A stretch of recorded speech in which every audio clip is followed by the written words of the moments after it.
सतगुरु बंदी छोड़ कबीर साहिब की, सतगुरु मदन पति साहिब की, दीवान जवाहर पति साहिब की, सतगुरु राम सेवक साहिब की, सतगुरु वैराग पति साहिब की, कलीनापुर धाम की, सभी संतों की, सभी भक्तों की, आज के आनंद की, इस गांव नगर बस्ती की, सकल हंस को बंदगी, साहेब बंदगी सतनाम। तो आज परमात्मा की अपार कृपा से चंडीगढ़ में ये मूल ज्ञान का सत्संग रखा गया है। बहुत बड़े जीवों के जो इस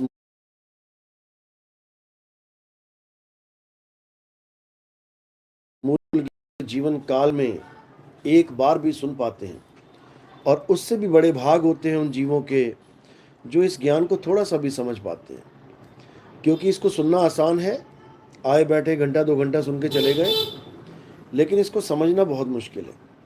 जिस पर परमात्मा की कृपा हो, बंदी छोड़ की दया हो, मालिक की रजा हो, केवल उसी को ये ज्ञान समझ में आता है। अन्यथा सारा जीवन आप इस ज्ञान को सुनते चले जाओगे, लेकिन समझ नहीं पाओगे। इसलिए साहिब ने समझाया कि आदि नाम हम भाग सुनाया, और मूर्ख जीव समझ नहीं पाया। ये जीव की हैसियत है ही नहीं कि इस आदि नाम को, इस आदि शब्द को, इस आदि अक्षर को थोड़ा सा भी समझ पाए। क्योंकि उसकी बुद्धि कहाँ तक काम कर सकती है? इन भाषाओं के अक्षरों तक, इन 52 अक्षरों तक, इन 26 अक्षरों तक, इन 34 अक्षरों तक। इससे आगे इसकी दौड़ नहीं है। ये इंसान काया तक सोच सकता है, मन तक सोच सकता है, माया तक सोच सकता है, इंद्रियों तक सोच सकता है, लेकिन काया से आगे, मन से आगे, इंद्री से आगे ये नहीं सोच सकता। इसके बस की बात नहीं है। यही बाबा नानक ने समझाया था गुरु ग्रंथ साहब में। कहते सोचे सोचना हो वही जो सोचे लाख बार। 1,00,000 बार भी तुम सोचना शुरू कर दो, तब भी तुम परमात्मा का स्वरूप नहीं सोच सकते, क्योंकि वो सोच से ही परे है। तुम सोच ही नहीं सकते वहां तक। हाँ, उसको अनुभव कर सकते हो। किसके द्वारा? बिना इंद्रियों के, बिना काया के, बिना माया के, बिना मन के। आप सूरत के द्वारा उसको अनुभव कर सकते हो, अपने ध्यान के द्वारा उसको अनुभव कर सकते हो। इसलिए साहिब ने समझाया था, सूरत से देख ले वह देश, सूरत से देख ले वह देश, देखत देखत दीखण लागे, मिट गए सकल अंदेश, सूरत से देख ले वह देश। ना वहां जाप ना वहां अजप्पा, नी अक्षर परवेश, सूरत से देख ले वह देश। यानी वहां तो ना जाप से पहुंचा जा सकता है, ना किसी अजप्पा जाप से। वहां पहुंचने के लिए इनकी कोई हैसियत नहीं कि तुम्हें पहुंचा दे। वहां पहुंचने के लिए केवल और केवल सूरत के द्वारा पहुंचा जा सकता है। तो इसी को कबीर साहब बार बार समझा रहे हैं कि जब तक तुम्हें ऐसा गुरु नहीं मिल गया जो तुम्हारी सूरत को शब्द में लगाने की, शब्द में जोड़ने की विधि ना बता दे, तब तक तुम्हारी गति नहीं हो सकती। तब तक तुम जन्म मरण में धक्के ही खाते रहोगे। तो जन्म मरण में तो हम वैसे ही भुगत के आए हैं 84 लाख। अब एक बार इंसान जन्म मिला है, इसमें भी अगर हमने उस चीज़ को नहीं जाना जो प्राप्त करना हमारे जीवन का परम लक्ष्य है, तो समझो कि हमारा आना जाना बेकार हो गया। बेरंग लफाफे की तरह आए और बेरंग लफाफे की तरह चले जाएंगे, उसका कोई फायदा नहीं। तो इसलिए साहिब ने समझाया कि 1,84 भुगत के पौ पे अटके आए। पौ यानी माया। सबसे ज्यादा माया किसको प्रभावित करती है? 84 लाख योनियों में इंसान को। ये माया इंसान को इतना प्रभावित करती है कि ये हर चीज, जितनी भी चीजें तुम्हें दिखाई दे रही हैं, ये कहीं ना कहीं फंस ही जाता है। जितना मर्जी जोर लगा ले, बचने की पूरी कोशिश करे, लेकिन इसके बस की बात नहीं है कि बच पाए। ये इतना ज्यादा माया से है कि ये प्रकृति को भी छोड़ के अप्राकृतिक जो है उस जीवन को अपना लेता है। अप्राकृतिक यानी जो इंसान को नहीं करना चाहिए वो भी कर बैठता है। ये अप्राकृतिक, क्योंकि बाकी सारी योनियां प्रकृति के साथ हैं। शेर सतयुग में भी मांस खा रहा था, कलयुग में भी मांस खा रहा है। गाय सतयुग में भी घास खा रही थी, कलयुग में भी घास खा रही है। आप देखेंगे बाकी जानवर भी अपने अपनी प्रवृत्ति को पकड़े हुए, जैसे वो सतयुग में थे आज भी वैसे ही हैं। केवल एक इंसान है, ये कुछ भी बन जाता है। कभी ये मांसखोर बन जाता है, कभी ये शाकाहारी बन जाता है, कभी बिल्कुल ही वीगन बन जाता है। यानी ये कभी भी कहीं पर भी बदल सकता है। इसके अंदर इतना गुण है। लेकिन ये अपने गुणों को जानता नहीं है, ये पहचानता नहीं है। इसके अंदर इतना बड़ा गुण है कि ये बाकी योनियों से भ्रमण करता हुआ जब इंसान चोले में आया है, ये इस चोले के द्वारा मुक्ति को प्राप्त कर सकता है। बाकी योनियां ये सब नहीं कर सकती। बाकी योनियां केवल भोग योनियां हैं, लेकिन इस योनि को कर्म जून बोला गया है। यानी बाकी सब भुगतान करने के लिए आती हैं, लेकिन ये कर्म प्रधान है। ये अपने ऐसे कर्म बना सकता है कि इसके द्वारा इसका अगला जन्म महासुखी या फिर महादुखी ये खुद बनाता है, अपने अपने कलम से अपनी किस्मत लिखता है। यानी इसको जो भी सुख और दुख मिल रहा है, ये किसी भगवान की देन नहीं है कि भगवान ने इसकी किस्मत में सुख लिखा है, मेरी में क्यों नहीं लिखा। भगवान ने उसकी किस्मत में दुख लिखा है, मेरे में। जो तुम कर रहे हो उसी का फल ये तुम्हारा जन्म है। ये प्रारब्ध का ही फल है। तुम काले हो, तुम गोरे हो, तुम लंबे हो, तुम छोटे हो, तुम मोटे हो, तुम पतले हो, तुम स्वस्थ हो, अस्वस्थ हो, ये सारा खेल प्रारब्ध का है। जो पहले किया है वही तुम्हें भुगतना पड़ेगा। इसलिए अपने कर्मों को भुगतते हुए, यानी तुम्हारे जीवन में जो दुख आ रहा है उनको भुगतते हुए इतना भी संशय नहीं करना चाहिए कि भगवान तुम्हारे साथ नाइंसाफी कर रहा है। ये प्रकृति किसी के साथ नाइंसाफी नहीं करती। इसका एक ही फार्मूला है, जो करोगे सो भरोगे। अब जैसे आज अमीर आदमी है, कोई बहुत बड़ा पावरफुल आदमी है, अब वो कोई गलत काम करने लग गया, जीवों को परेशान करने लग गया मालिक के, गरीबों को दबाने लग गया, गरीबों को सताने लग गया, तो उस वक्त इसका मन इतना बड़ा प्रधान बन जाता है, चौधरी बन जाता है कि ये जीव को सोचने की भी ताकत नहीं देता, सोचने का टाइम तक नहीं देता कि तू सही कर रहा है या गलत। और वो सोचता है अरे कौन देख रहा है, अरे कौन मुझे कुछ रोक रहा है, अरे कोई फल नहीं मिल रहा है इसका, और वो करता चला जाता है, करता चलाता है, करता चला, यानी इतना कर्जे का भार डाल देता है अपनी किस्मत पे, इन कर्मों का भार, कि उसकी हालत खराब हो जाएगी। आने वाले समय में उसको क्या कुछ नहीं होगा, क्या कुछ नहीं झेलेगा। केवल उस समय को अगर वो संभाल ले, मैंने किसी को नहीं सताना, भले मैं पावरफुल हूँ, भले मैं करोड़पति हूँ, लेकिन मैंने कोई गलत काम नहीं करना, मैंने कोई 2 नंबर का धंधा नहीं करना, मैंने लोगों का कोई केमिकल मिला के नहीं पिलाना, ना कोई केमिकल खिलाना, यानी कोई भी मिलावट नहीं करना। अगर ये प्रण कर ले तो उसका ये जन्म भी सुखी, अगला जन्म भी सुखी। लेकिन माया का खेल ऐसा है कि ये कर्मों को बदलते हुए 2 मिनट लगाती है। अच्छा खासा राजा, अच्छा खासा जोगी, ये कब उल्टे काम करने लग जाए कुछ नहीं पता। यानी अच्छी खासी गाड़ी चलती चलती तुम्हारी कब पटरी से उतर जाए कुछ नहीं पता। तो ये सारा खेल है माया का। और इस माया के पार, यानी कर्म करते हुए भी हम इससे कैसे पार जा सकते हैं, क्योंकि बिना कर्म के हम एक सांस भी नहीं ले सकते। हम इससे कैसे पार जा सकते हैं, क्योंकि बिना कर्म के हम एक सांस भी नहीं ले सकते। एक एक सांस में लाखों करोड़ों जीव हमारे सांसों में जा रहे हैं, उनकी मृत्यु के जिम्मेदार हम हैं। हम पैदल भी चलते हैं तो कितनी चींटियां, कितने कीड़े मकोड़े पैरों के नीचे आ जाते हैं, उसके जिम्मेदार हम हैं। हम कार से चलते हैं, कार के नीचे पता नहीं कितने सांप, कितने मेंढक, कितने जानवर बेचारे नीचे आ जाते हैं। कितने तो हमारे शीशों के साथ टकरा टकरा के मर जाते हैं। कभी गाड़ी तेज रफ्तार में लेके जाना, फिर देखना कितने छोटे छोटे कीड़े चिपके पड़े हैं, बेचारे मर रहे हैं वहाँ पे। तो ये सारे कर्म कभी कट ही नहीं सकते। अगर हम केवल कर्म काट के मुक्त होने की बात करें तो लोग कहते हैं कर्म काट लो मुक्ति मिल जाएगी। अरे कर्म काटते काटते नए कर्म बन रहे हैं, सांस लेते लेते नए कर्म बन रहे हैं। कोई नहीं बच सकता कर्मों की मार से।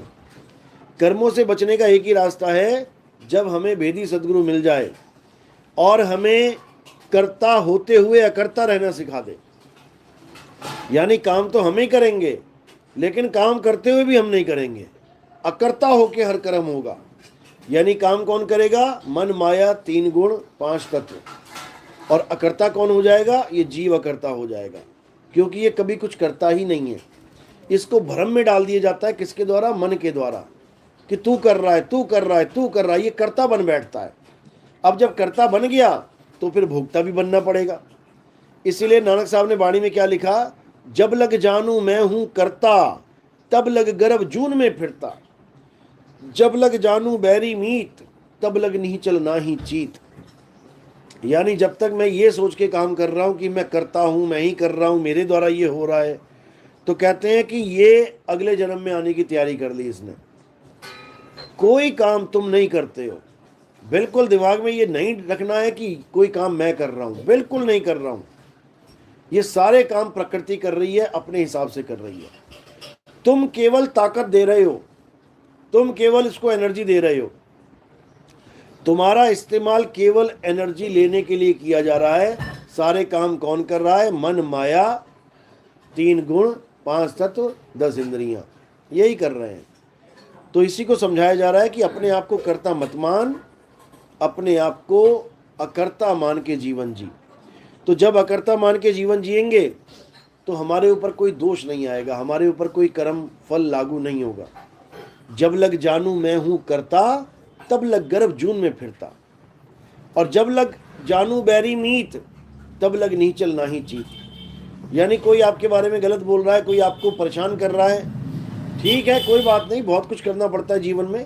कई बार केस भी करना पड़ जाता है, कई बार झगड़े भी हो जाते हैं। सामने वाला आ गया लठ बजाने तो क्या करोगे? 2-4 हाथ तुम्हें भी लगाने पड़ सकते हैं। लेकिन हाँ ठीक है, जैसा सिचुएशन हो वैसा हैंडल करो। अब मरना तो है नहीं है कि कोई लठ मारे और मार मार के हमें मार ही दे, हम कुछ भी ना करें। लेकिन फिर भी उसको बैरी और मीत नहीं समझना है। ये तुम्हारे कर्मों का फल है।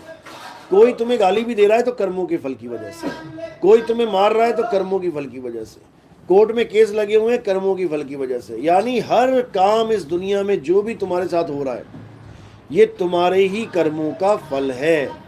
इसलिए सामने वाले को कभी भी ना तो बैरी मानना है कि ये मेरा दुश्मन है, कभी नहीं। ये दुश्मन बन गया है सिचुएशन की वजह से। मैंने पिछले जन्म में इसको मारा था, इसलिए ये आके मुझसे अपना बदला ले रहा है। ये मेरा दुश्मन नहीं है, ये बदला लेगा, चला जाएगा, कोई दिक्कत नहीं है। तो कह रहे हैं कि जब तक किसी को भी बैरी और मीत मानोगे तब तक तुम उलझे रहोगे। ना कोई बैरी ना कोई मीत, इन दोनों को एक दृष्टि से देखना शुरू कर दो। जैसे साहिब समझा रहे हैं, कबीर खड़े बाजार में चाहे सबकी खैर, ना काहू से दोस्ती और ना काहू से बैर। यानी कोई दोस्ती नहीं, कोई बैर नहीं, बिल्कुल न्यूट्रल हो जाओ। जैसे शतरंज में खेलते हैं हम लोग, राजा वजीर हाथी घोड़े खूब लड़ते हैं, खूब लड़ते हैं, लेकिन जब गेम खत्म हो जाता है तो दोनों हाथी वजीर सारे अपने एक डब्बे में आके बैठ जाते हैं। देखोगे एक ही डब्बे में बैठे होते हैं, उसके बाद अलग अलग होती है फौजें। तो यानी ये बैरी मीत कहाँ तक थे? केवल चेस बोर्ड तक थे, खेल तक थे। लेकिन उसके बाद ये सब एक ही हैं, एक साथ रहेंगे एक ही डब्बे में। इसी प्रकार हमने भी किसी को बैरी और मीत नहीं मानना है। कोई हमारा ना तो हित कर सकता है, ना ही कोई हमारा अहित कर सकता है। हमारे ही कर्म हमारा हित और अहित करते हैं। इसलिए अब इन कर्मों को काटना है। कैसे काटेंगे? अकर्ता होके। गीता में भी स्पष्ट है, हे अर्जुन, ये आत्मा अकर्ता है, ये आत्मा कुछ नहीं करता। जो कुछ भी इस दुनिया में होता है 5 तत्व, 25 प्रकृति, 3 गुण, मन और माया के द्वारा होता है। लेकिन जीव को ये भ्रम रहता है कि सब कुछ करने वाला मैं ही हूं, इसलिए ये भोग यून में आता है और भोगता है। तो अब क्या करना है? अब हमने तन मन, हमने इंद्री, माया, हमने भाव, इन सब से परे हो जाना है। भावातीत हो जाना है, इंद्रियतीत हो जाना है, मन मायातीत हो जाना है, कायातीत हो जाना है। हर चीज से परे होके अपने सत्य स्वरूप को जानना है। हमारा जो सत्य स्वरूप है और परमात्मा का सत्य स्वरूप है, ये दोनों एक ही हैं। ये इनमें कोई फर्क नहीं है, बिल्कुल भी फर्क नहीं है। बस कहाँ पे फर्क बना बैठे हैं? क्योंकि हम अपना स्वरूप भूल गए हैं, इसलिए हम परमात्मा का स्वरूप भी नहीं याद रख पाए। अपना स्वरूप भूल जाना ही परमात्मा का स्वरूप भूल जाना है। अब हम अपने आप को आदमी औरत मान बैठे, अब हमें परमात्मा भी आदमी और औरत ही चाहिए। हम राम जी की पूजा करने लगे, हम श्याम जी की पूजा करने लगे, ये मान के कि ये परमात्मा है। क्यों? क्योंकि हमने अपने आप को आदमी औरत मान लिया, तो हमें भगवान भी आदमी और औरत जैसे ही चाहिए। लेकिन गीता में बिल्कुल स्पष्ट कर दिया गया कि हे अर्जुन, तू, मैं और ये राजा महाराजा, हम ऐसे नहीं है जैसे दिखाई दे रहे हैं। हम ये शरीर नहीं है, हम आत्मा हैं, आत्म तत्व हैं हम। शरीर तो हमारे कपड़े हैं, जीव बने बैठे हैं कपड़े ओढ़ के। एक दिन ये कपड़े फट जाएंगे, एक दिन ये कपड़े बिखर जाएंगे, एक दिन ये कपड़े गल जाएंगे। इनके फटने से गलने से हम नहीं गल गए, हम नहीं फट गए, क्योंकि हम अजर अमर अविनाशी हैं। तो क्या करना है, अब हमें ऐसे गुरु की शरण में जाना है जो हमें आत्मा का ज्ञान समझाए, जो हमें आत्म तत्व का भेद बताए, जो हमें काया से परे, माया से परे, इंद्रियों से परे उस आत्म तत्व का भेद समझाए, ताकि हम अपने ध्यान को उस आत्म तत्व में लगा के सदा सदा के लिए आत्मा ही हो सके। क्योंकि ध्यान का ये गुण है कि ये जिसका भी ध्यान करता है ये उसी का रूप ले लेता है। इसीलिए हमने क्या करना है, अपने ध्यान को 24 घंटा आत्म तत्व यानी परम तत्व में लीन रखना है।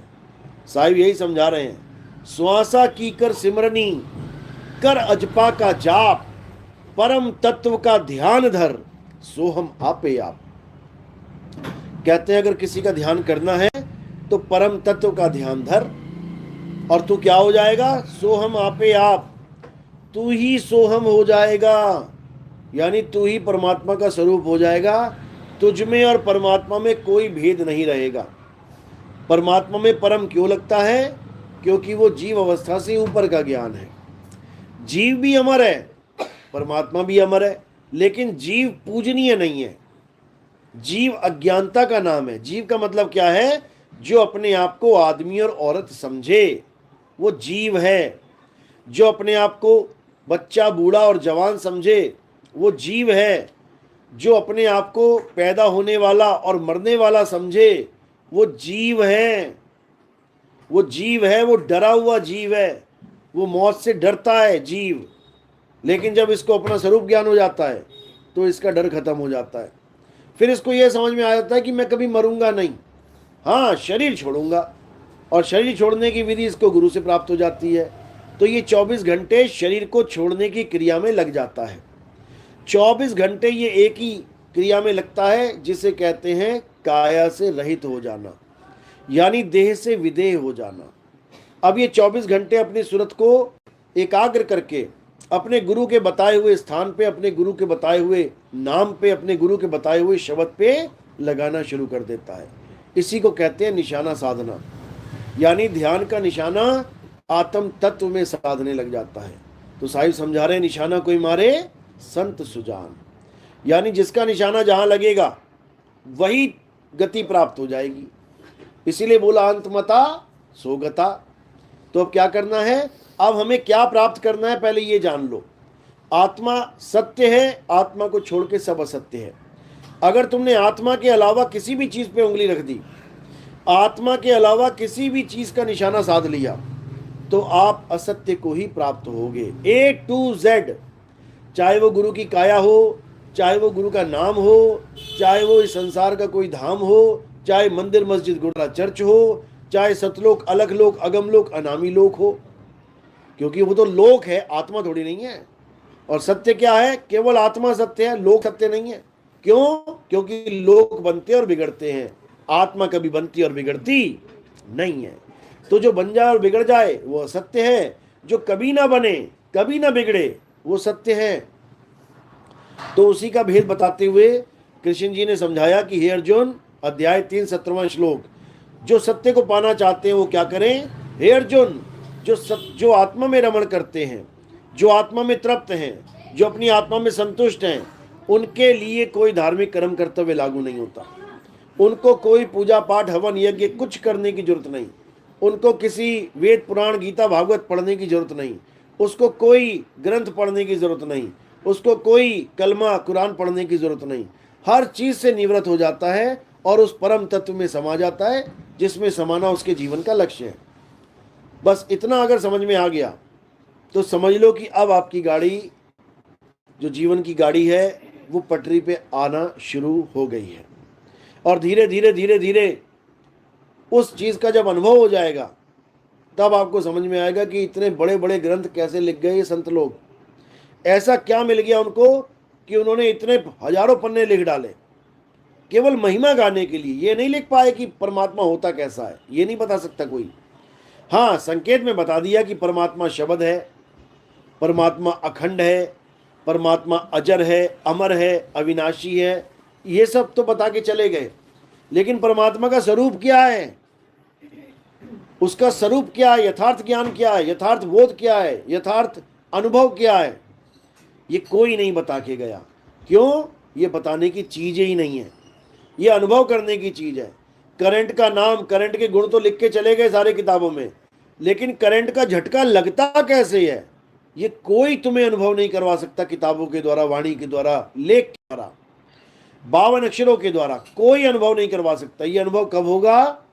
जिस दिन तुम्हारा हाथ करंट की तार में लग गया, जिस दिन तुम्हें करंट का झटका लग गया, वही तुम्हें बोध करा सकता है, यानी वही अनुभव ज्ञान तुम्हारे जीवन में उतर सकता है, जो बिना किसी किताब के, बिना किसी अक्षरों के जाप के, बिना किसी मंत्र के प्राप्त होता है, बिना किसी मंत्र के। और ये परमात्मा की, गुरु की दया से प्राप्त होता है। जब उसकी दया हो जाएगी, अपने आप तुम्हें अनुभव होगा, अपने आप।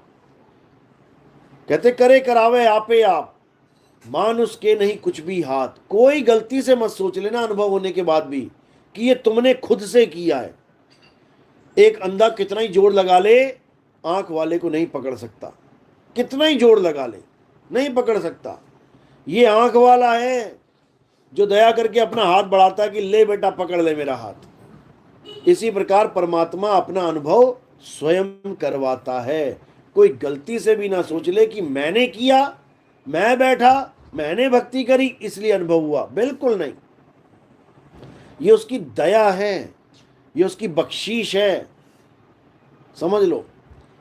तो अगर ऐसा सोचोगे कि मैंने किया, तो वहां पर अहंकार आ जाएगा कि मैंने किया है, मैंने पकड़ा उसको। ऐसा नहीं है, वो दयाल है, वो अपनी दया मेहर से ही हमें अपना बोध करवाता है। तो अब आत्मा के अलावा और कुछ नहीं सोचना है। जीवात्मा और आत्मा में जो फर्क है उसको जान लेना है, क्योंकि बहुत से अज्ञानी गुरु ऐसे हैं, जैसे ही मैं कहता हूं कि आत्मा को जानो तो वो सोचते हैं कि जीव को जानो। कारण क्या है? क्योंकि उनको कोई भेदी गुरु मिला ही नहीं है जो जीव और आत्मा में फर्क करके बता दे। यानी कि उनको दूध और लस्सी में फर्क ही नहीं पता है, वो बस सफेद रंग देख रहे हैं। एक गिलास में दूध और दूसरे गिलास में अगर लस्सी रख दी जाए तो बिना टेस्ट किए जल्दी कोई पहचान नहीं सकता कि दूध कौन सा, लस्सी कौन सी है। टेस्ट करके एकदम पता लग जाता है कि ये लस्सी और वो दूध है। तो उनको अभी इस बात का अनुभव नहीं हुआ है कि जीव क्या होता है और पीव क्या होता है। ये जीव को ही पीव मान बैठते हैं कई बार कि नितिन दास देखो कह रहा है कि आत्मा को जानो, आत्मा को जानो, आत्मा को पहचानो। ये देखो जीव आत्मा को परमात्मा मान बैठा है। बिल्कुल नहीं, बिल्कुल। बल्कि हमने तो बार बार यही समझाया है कि भाई जो जीवा पंथ हैं, जीव पंथ वाले, ये पारक सिद्धांत वाले जो जीव को परमात्मा मानते हैं, सुधर जाओ, सुधर जाओ, सुधर जाओ। जीव को परमात्मा घोषित मत करो। जीव अज्ञानी है, जीव डरा हुआ है, जीव बंधन में है, बहु बंधन में बांधया एक बेचारा जीव। जीव बेचारा है, जीव परमात्मा नहीं है। लेकिन इतनी सी बात समझने में जीवन बीत जाता है। तो क्या करना है? अब हमें सबसे पहला पाठ क्या पढ़ना है कि आत्मा और जीव में फर्क क्या होता है। जब जीव और आत्मा में फर्क समझ में आ गया तो तुम अपने आप खोजी बन जाओगे। तो जीव क्या है? जो काया में रहता है। तुम्हारे शरीर में तुम्हारा जीव, राम जी के शरीर में राम जी का जीव, चींटी के शरीर में चींटी का जीव, कुत्ते के शरीर में कुत्ते का जीव। यानी शरीरों को चलाने वाला, शरीरों को जीवित रखने वाला ये कौन है? जीव है। काया में जीव है, इसीलिए शरीर जीवित है, जीवित। और काया में शरीर नहीं है, उसने छोड़ दिया काया को। अब ये काया क्या हो गई? निर्जीव, निरात्मा नहीं हो गई। निरात्मा सुना कभी? निर्जीव सुना होगा। निरात्मा कुछ नहीं होता है, निर्जीव होता है, क्योंकि जीव आता और जाता है। आत्मा कभी आती जाती नहीं है। आत्मा जहां है वो वहीं रहेगी। उसको हम ये नहीं कहते कि आज आत्मा है कल नहीं है। वो निरात्मा नहीं हो सकती, निर्जीव हो सकता है, क्योंकि जीव अपनी जगह छोड़ देता है, जीव नई जगह पकड़ लेता है। जीव आता और जाता है, आत्मा आती जाती नहीं है। ये कहाँ लिखा है? कई लोग कहेंगे अपने मन से बताता रहता है। अध्याय 2 24वां श्लोक पढ़ो, क्या लिखा है वहां पे? वहां अचल आत्मा यानी जो आती जाती नहीं है उसका जिक्र किया गया है। और अध्याय 2 के बाकी श्लोक पढ़ लेना, 18 19 20 21, इसमें कौन सी आत्मा का जिक्र है? जीव आत्मा का, जो कपड़े धारण कर रही है। एक आत्मा कपड़े धारण कर रही है, जीवात्मा, और एक आत्मा कपड़े खोल रही है, खुलवा रही है तुम्हारे कपड़े, वो है परमात्मा। चाहे उसको अचल आत्मा कह दो, चाहे उसको आत्मदेव कह लो, चाहे उसको स्थिर आत्मा कह लो, समझो। तो कबीर साहब जिस आत्मा की बात करते हैं वो अचल आत्मा है। कबीर साहब वाणी में समझा रहे हैं, आवे न जावे, जन्मे नहीं मरे, सो निज पीव हमारा हो। यानी हमारा परमात्मा कभी आता जाता नहीं है कि आज राम जी आगे चले गए, कृष्ण जी आगे चले गए, हनुमान जी आगे चले गए। जो आए और आए उसको कबीर साहब कभी परमात्मा नहीं कहते। वो क्या कहते हैं? जो आता और जाता है वो कौन है? वो जीव है, जीव है वो। लेकिन अज्ञानी जीव इस बात को समझ ही नहीं पाता। तो क्या करना है? अब जीव से पीव होना है। कैसे होंगे?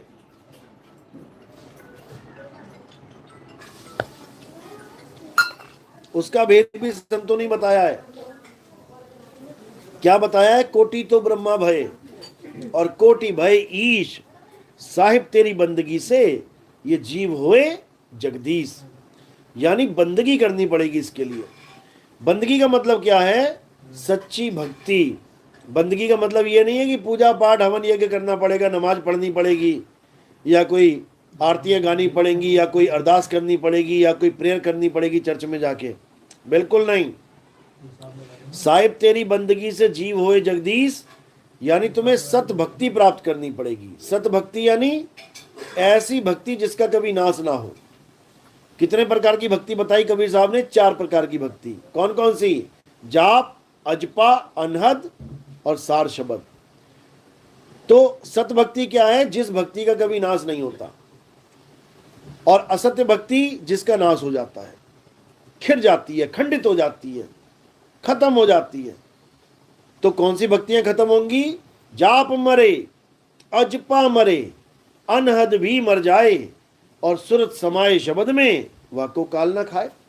यानी जितने भी ये बाबा लोग मंत्र जपवा रहे हैं, राधे राधे जप लो, राम राम जप लो, अल्लाह अल्लाह जप लो, वाहिगुरु वाहिगुरु जप लो, ये सारी भक्तियां खत्म हो जाएंगी। कैसे? जब प्राण पखेरु उड़ जाएंगे, ये सारे नाम धराशायी हो जाएंगे। जीभ बोलती बोलती बोलती बोलती रुक जाएगी, चलेगी नहीं, खेल खत्म। जाप मरे, अजपा मरे। अजपा यानी अजपा जाप। ये तुम्हारी नाक में देखो एक हवा आ रही है, जा रही है, उसकी आवाज को सुनने की कोशिश करो एकांत में, तो तुम्हें कौन सी आवाज सुनाई देगी? सो। जैसे सांस लोगे तो चलेगा सो, और जैसे सांस छोड़ोगे हंग, सो हंग, सो हंग। इसी में उलझे पड़े हैं बड़े बड़े सिद्ध, बड़े बड़े ऋषि मुनि, बड़े बड़े औलिया। इसी को नहीं समझ पा रहे हैं कि ये नाम अखंड है कि खंडित है, जबकि बोल रहे हैं अपने मुंह से 21,600 सांसें मिली हैं हमें गिन के, एक दिन ये खत्म हो जाएंगी। अरे जब खत्म ही हो जाएगी तो परमात्मा का नाम कैसे हुआ ये? क्योंकि परमात्मा का नाम कभी खत्म नहीं होता। ये सोहंग सोहंग खत्म हो जाएगा, ये आ रहा है जा रहा है, परमात्मा का नाम आता जाता भी नहीं है। इसी को साहिब ने बोला, सोहंग आवे सोहंग जावे, सोहंग काल सबन को खावे। यानी सारी दुनिया इसी सोहंग सोहंग में उलझी पड़ी है। तो कबीर साहब इसका खात्मा करते हैं। जाप मरे, अजपा मरे, अनहद भी मर जाए। अनहद क्या है? कानों में उंगलियां डाल के कुछ बाबा लोग 5 तत्वों की 5 धुनों को हमें सुनाते रहते हैं। उन्हीं धुनों को सुन सुन के हम सोचते हैं हमें परमात्मा मिल गया। कभी शंख बजने लग जाता है, कभी बांसुरी बजने लग जाती है, कभी बीड़ा बजने लग जाती है, कभी और कोई नाच चल पड़ती है। सब माया जाल, सब माया जाल। तो कबीर साहब यही समझा रहे हैं कि जाप मरे, अजपा मरे, अनहद भी मर जाए, सूरत समाये शब्द में वाको काल ना खाए। तो अब क्या करना है काल से बचने के लिए? अब हमें सार शब्द को जानना पड़ेगा। जा पजपा अनहद तो खेल खत्म हो गया, अब बचा सार शब्द। तो सार शब्द के बारे में क्या बोला कबीर साहब ने? कहते हैं सार शब्द कही बाची हो, मानो एतबारा, अक्षर पुरुष एक पेड़, निरंजन वाकी डारा। यानी अगर बचना है तो सार शब्द की खोज कर बंदे। सार शब्द ही तुझे तेरे मालिक से मिला सकता है। सार शब्द ही तेरा निज घर है, सार शब्द ही तेरा निज धाम है। ये काया माया का लोक छोड़ के हमने कहाँ समाना है? सुरत समाए शब्द में, और वाह को काल ना खाए। हमें उस सार शब्द में समा जाना है। जिसको सार शब्द में समाने का भेद ही नहीं पता, वो भेदी गुरु नहीं हो सकता। वो जपी तपी सन्यासी तो हो सकता है, 108 माला जप ली, 1008 माला जप ली, बन गया जपी बड़ा बड़ा, तपी बन सकता है। धरती में सारा दिन गाड़ दिया, बस मुंडी करके बैठा हुआ है। पेड़ पे उल्टा लटक गया, 10-10 साल लटका। ये काया को तपाना है। लोग जाते हैं अलग अलग तीर्थ स्थानों पे, कोई पैदल जाता है, कोई कार में जाता है, कोई बाइक पे जाता है, लेकिन एक ऐसा भी है जो लेट के जाता है। वो क्या है? वो भी तपस्या में ही आता है। ना मैं तप में, ना एकांत निवास में, खोजी होए तुरंत मिल जाऊं, एक पल की तलाश में। कहे कबीर सुनो भाई साधो, मैं तो हूं विश्वास में। यानी अब ऐसी जगह ढूंढना है हमने जहां पर ये काया माया का खेल ही ना हो।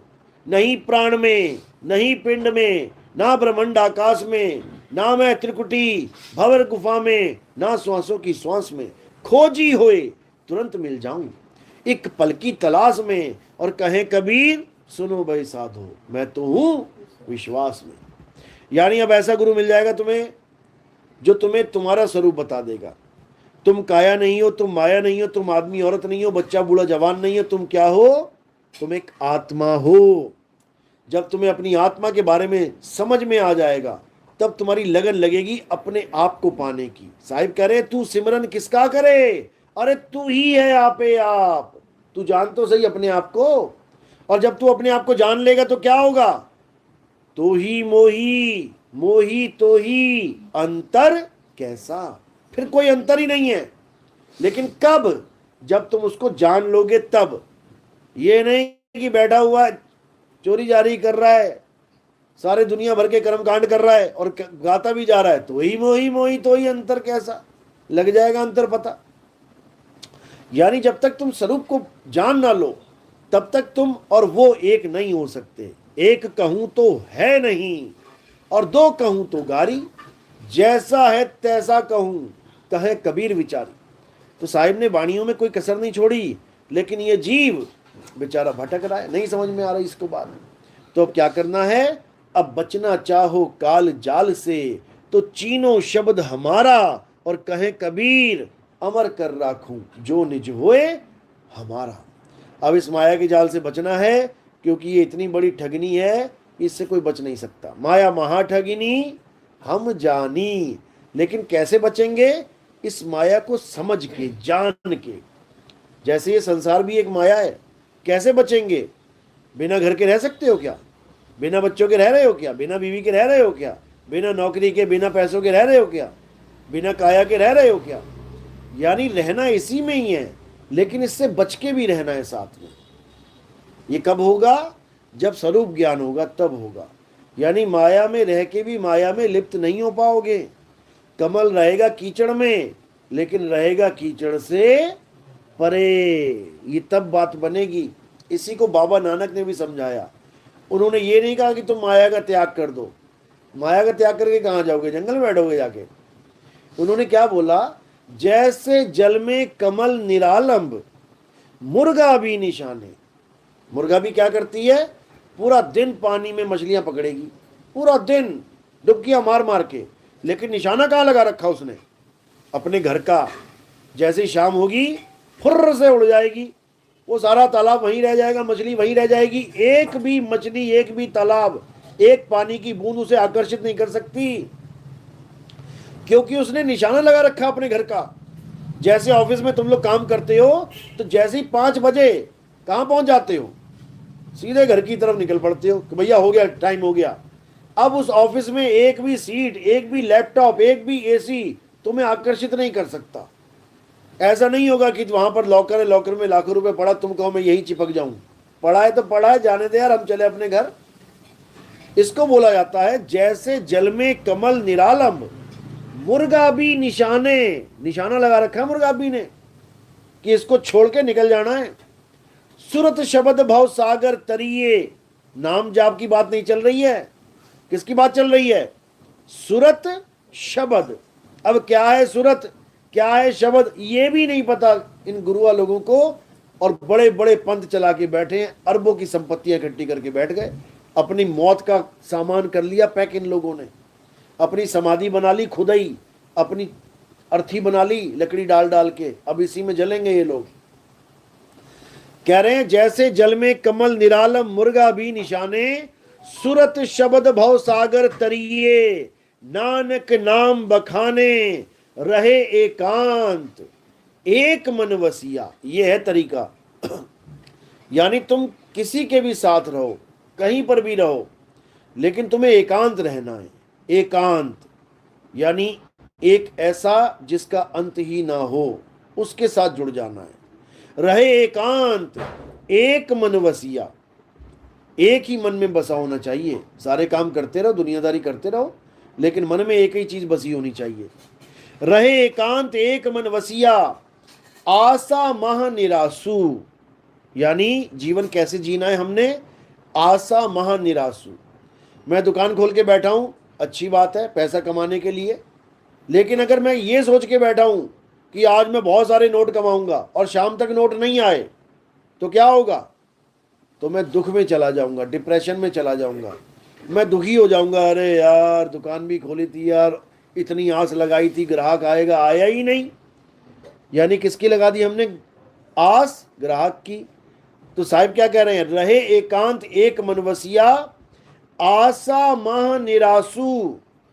यानी आस में निराशा धारण करके बैठो। इसका मतलब क्या होता है कि ठीक है तुम्हें आस है कि वो कोई आएगा, लेकिन निराश भी रहना साथ में कि नहीं आएगा तब भी ठीक है। तुमने नई कार ली, अच्छी बात है, घर में खुशियां मनाओ, लड्डू बांटो, लेकिन साथ ही प्रिपेयर भी हो जाओ, साथ में तैयार भी हो जाओ कि शाम को एक्सीडेंट हो जाएगा इस कार का। घर में बच्चा पैदा हो गया, अच्छी बात है, आस लग गई, मेरे बुढ़ापे का चिराग आ गया, लेकिन जैसे ही पैदा हुआ वैसे ही अपने माइंड को प्रिपेयर कर लो कि ये मरने के लिए तैयार है, कभी भी इसकी मौत आ सकती है। जैसे ही पैदा हुआ उसी वक्त से इसके सिर के ऊपर मौत की घंटी लटकने शुरू हो गई। यानी आशा महा निरासु। इसका मतलब होता है तेरा भाणा मीठा लाग गए, इसको कहते हैं आशा महा निरासु। आ गया तो चंगा, नहीं आया तो और बढ़िया और अच्छा हो गया। तो इस अवस्था में रहना है, उसके बाद तुम्हें कोई हरा नहीं सकता दुनिया में।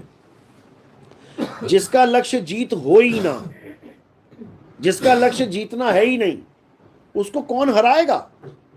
जिसका लक्ष्य खुश रहना है ही नहीं, उसको कौन रुलाएगा? उसका कोई कुछ नहीं बिगाड़ सकता। तो इसी को बोला है रहे एकांत एक मन वसिया, आशा महा निरासु, अगम अगोचर दीख दिखावे, नानक ताकर दासु।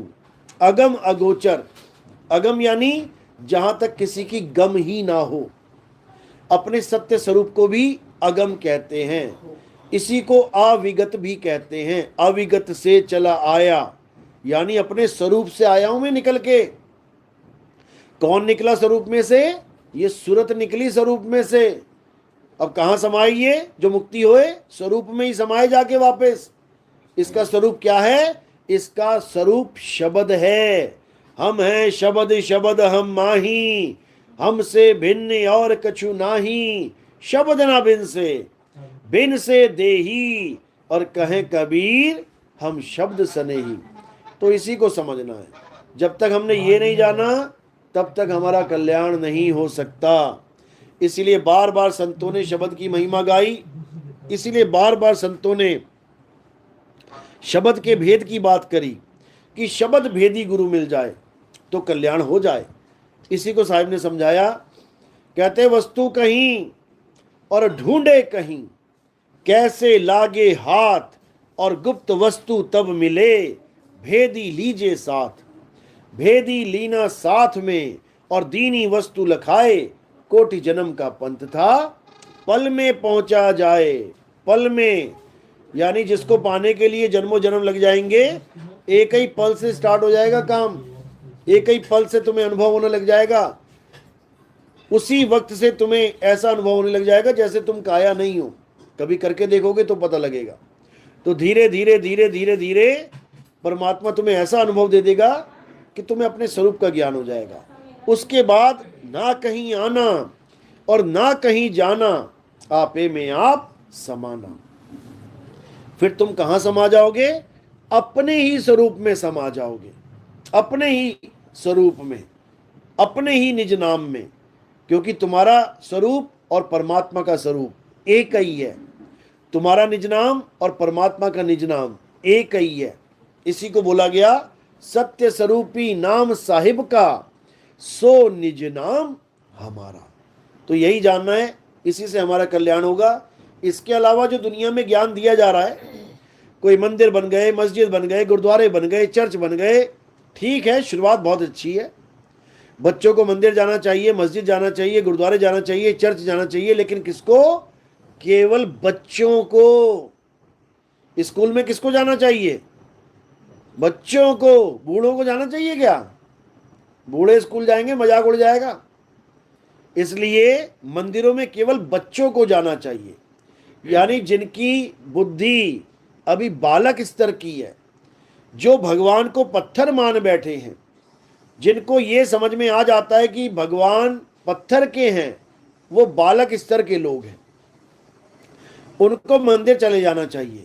लेकिन जिसको ये समझ में आ जाए कि भगवान पत्थर नहीं है, भगवान जड़ नहीं है, वो कौन है? परमात्मा है। परमात्मा यानी परम आत्मा है।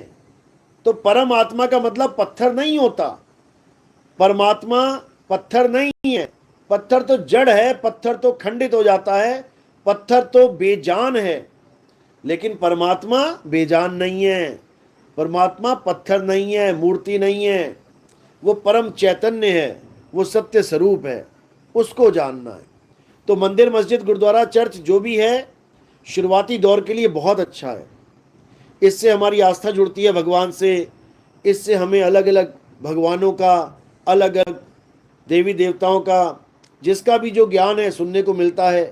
कोई भी वेद पुराण पढ़ोगे, उसमें सवाल जवाब भी हैं, उसमें कुछ ज्ञान की बातें। मंदिर जाओगे तभी तो ज्ञान मिलेगा, पढ़ोगे वहाँ जाके ग्रंथ। लेकिन कोई कहे कि सारी उम्र मंदिर जाना है, सारी उम्र पूजा पाठ करना है, तो ये गलत है। सारी उम्र तो एलकेजी भी नहीं करनी है, यूकेजी भी नहीं करनी है, पहली दूसरी पांचवी भी नहीं करनी है। अरे सारी उम्र तो पढ़ाई भी नहीं करनी है, पढ़ाई के बाद कमाई भी तो करनी है। सारी उम्र पढ़ के चला जाए लड़का, पढ़ता रहा और लास्ट में मर जाए तो माँ बाप कहेंगे कैसा निकम्मा पैदा कर दिया। सारी उम्र पढ़ता ही रहा, कमा के तो कुछ दिया ही नहीं इसने, यानी खर्चा ही करवाता रहा हमारा। तो पढ़ाई के बाद कमाई जरूरी है। पढ़ाई कहाँ होगी? मंदिर, मस्जिद, गुरुद्वारे, चर्च में। और कमाई कहाँ होगी? आत्मज्ञान में। इसीलिए बोला जाता है ये बहुत कमाई वाला महात्मा है। कमाई यानी उसको आत्मज्ञान का बोध है, वो कमाई है। और जो किताबी ज्ञान है वो पढ़ाई है। वेद पढ़े, कुरान पढ़ी, गुरु ग्रंथ साहब पढ़ लिया, बाइबल पढ़ लिया, पढ़ के ज्ञान अर्जित कर लिया, ये पढ़ाई है। और शब्द का अनुभव कर लिया, ये कमाई है। इसी कमाई वालों को कहते हैं बहुत पहुंचा हुआ है। बहुत कहाँ पहुंचा हुआ है? कहाँ तक पहुंचना है? खुद तक पहुंचा हुआ है। खुद को जानता है। जो खुद को जानता है वही खुदा को जानता है। और जो खुद को नहीं जानता वो खुदा को भी नहीं जानता, वो तो नाम ले रहा है केवल खुदा खुदा खुदा। अरे पानी जाता है तो पानी एक तत्व है। गिलास का नाम लिया तो गिलास एक तत्व है। आग का नाम लिया तो आग एक तत्व है। वायु का नाम लिया तो वायु एक तत्व है। सेब, संतरा, नाशपाती का नाम लिया तो एक तत्व है। नाम ज्ञान अलग है, तत्व ज्ञान अलग है। नाम तो रट लिए, केला, संतरा, सेब, चीकू, सारे नाम रट लिए, लेकिन तत्व ज्ञान नहीं है। तो उसके आगे जितने मर्जी फल लगा दो, उसको बोलो उठा केला, उसको पता ही नहीं है, केवल नाम रटे हुए हैं उसने। छोटे से बच्चे को नाम रटवा देना तुम, बिना स्कूल भेजे, बिना केला संतरा दिखाए, नाम रट लेगा, तुम्हारी कॉपी कर लेगा। लेकिन उसके बाद जब तुम रख दोगे सारे फल और उसको बोलो उठा सेब कहाँ है, वो नहीं उठा पाएगा। क्यों? क्योंकि नाम का ज्ञान तो हो गया, सुबह शाम बोलेगा केला संतरा चीकू, केला संतरा चीकू, लेकिन उसको पता नहीं है तत्व ज्ञान, तो वो पहचान नहीं पाएगा। इसी प्रकार अल्लाह वाहिगुरु गॉड राम, वाहिगुरु अल्लाह गॉड राम, सारी उम्र करता रहे, सारी उम्र करता रहे, लेकिन अगर तत्व ज्ञान नहीं है तो उसको नहीं पता कि अल्लाह किसे कहते हैं, वाहिगुरु किसे कहते हैं, गॉड किसे कहते हैं, राम किसे कहते हैं, जबकि ये चारों एक हैं। और ये क्या हैं? ये सत्य हैं। इसीलिए कहा जाता है ईश्वर सत्य है। इसी को मुसलमान कहते हैं अल्लाह अल हक, इसी को ईसाई कहते हैं गॉड इज ट्रुथ, इसी को सिख कहते हैं सत्य अकाल। चारों में आपको एक चीज कॉमन मिल जाएगी, वो क्या है? सत्य। अब ये सत्य क्या है? ये एक तत्व है, ये तत्व है।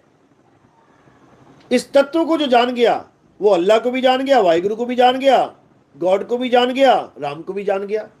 और जो इस सत्य को नहीं जान पाया, भाई साहब, वो केवल अक्षर पकड़ के बैठा हुआ है, वो अक्षरों में उलझ गया है, वो अक्षरों के जंजाल में उलझ गया है। साहिब समझा रहे हैं, बावन के जंजाल में फंस गया ये संसार, और सिमरन बावन का करे कैसे लागे पार। अब जहां सेब खाना था वहां सेब सेब जप रहा है, जहां केला खाना था वहां केला केला जप रहा है, जहां संतरा खाना था वो संतरा संतरा जप रहा है। यानी खाना कुछ और था और करने कुछ और लग गया। इसी प्रकार हमें पाना तो अल्लाह को था, पाना हमें वाहिगुरु को था, पाना हमें गॉड को था, पाना हमें राम को था, लेकिन हम करने क्या लगे? हम उसके नाम जपने लग गए, अल्लाह अल्लाह, वाहिगुरु वाहिगुरु, गॉड गॉड, राम राम। नाम जप के नहीं बनेगा किसी का काम, तो क्या करना है? अब प्राप्त करना है हमने तत्व ज्ञान। बोलिए परमात्मा की सदा ही जय हो। साहिब बंद की सतनाम। सब पुराने ही है, नया तो नहीं कोई? चलो बहुत बढ़िया। कोई नाम दीक्षा वाला तो नहीं है? सब पुराने ही है ना? चलो अब आरती का समय है। आरती कैसे करते हैं समझ लो, पुराने ही है, पता ही है सबको। तो आरती के बाद हम निकलेंगे। सतनाम सतनाम सतनाम।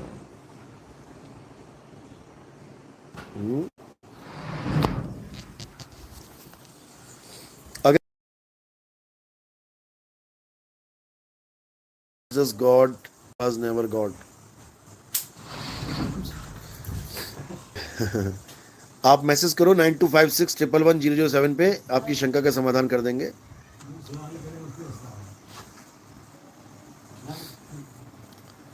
राजकुमार, सेब हिंदू, क्या खतरा हो गया भैया हिंदुओं को? 140 करोड़ में 100 करोड़ हिंदू हैं, इनको कोई खतरा नहीं है, आप चिंता मत करो।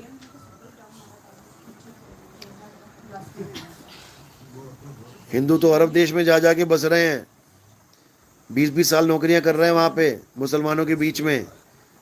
हिंदू परेशान है कि ये हमें सिटीजनशिप क्यों नहीं देते, पीआर क्यों नहीं देते। हमें पीआर मिल जाए तो हम कभी दुबई छोड़ के ही ना आए, और आप कह रहे हो हिंदू खतरे में।